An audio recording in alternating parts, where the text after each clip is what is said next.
Gordon says, hey guys, happy hump day. Need your help clarifying how to choose a domain for a multi-city local lead gen site. You mentioned that you don't use EMD domains for your local lead gen sites. Yeah, rarely, but you do use the name of the niche in your domains. So is that considered a PMD or partial match domain? Yeah, usually.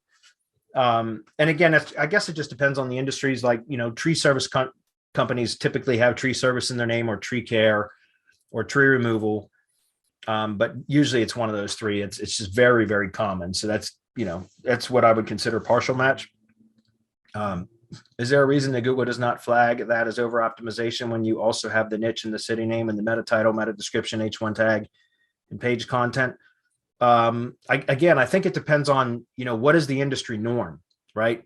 If you have the industry that I've spent 10 years in now, which is the tree service industry, most of the time, like the vast majority of tree service companies have one of those terms, synonymous terms in their name.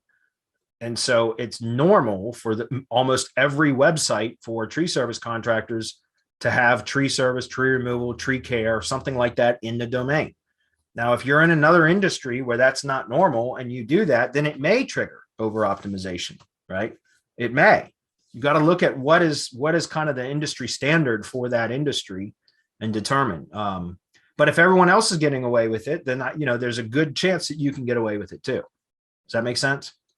So again, whenever I say something, I don't want people to think that that's law. That's not what I'm saying. I'm just saying, look at that. Like, for example, just for Google business profiles, if you go look at categories, right? You can use GMB Crush, you can do GMB Spy, you can use any one of those Chrome extensions that will go in and show you what the categories are for the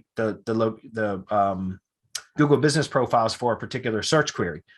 And you can go in and see, for tree service contractors, it's tree service should be the primary category. And in general, sometimes arborist and tree surgeon, which is like a secondary category.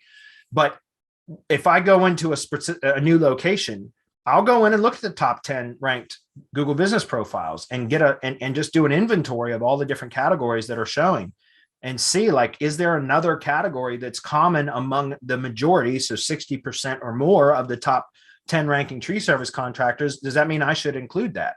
Probably, if that makes sense. I mean, again, I know what the primary category should be, and almost, that's always the case, which should be tree service, arborist and tree surgeon most of the time, which is a secondary category.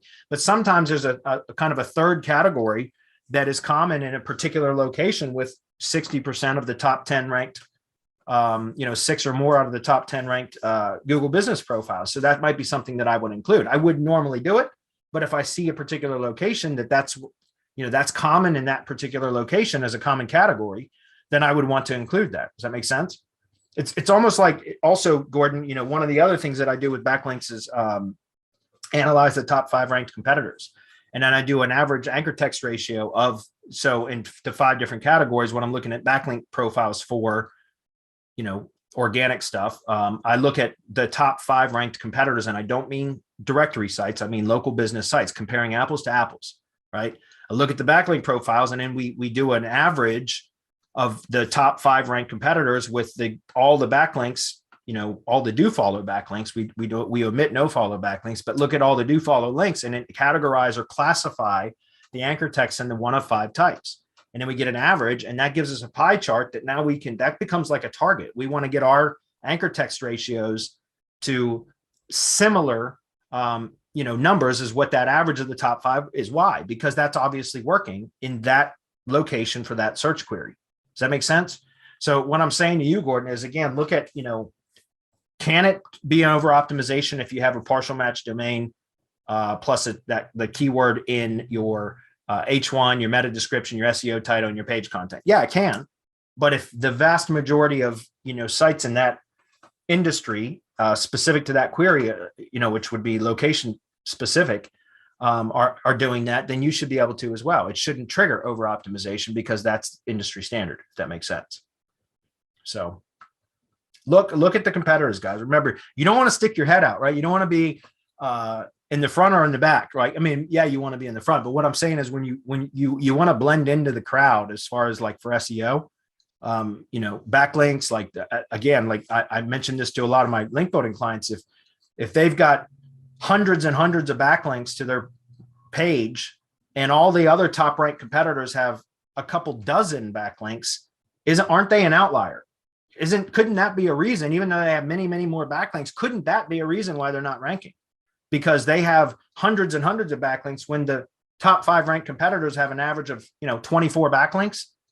Yeah, that could be an outlier. That could be a reason why they're not ranking. And also likely because with that many backlinks, they're going to be in appropriate categories. The topical relevance is going to be there, right?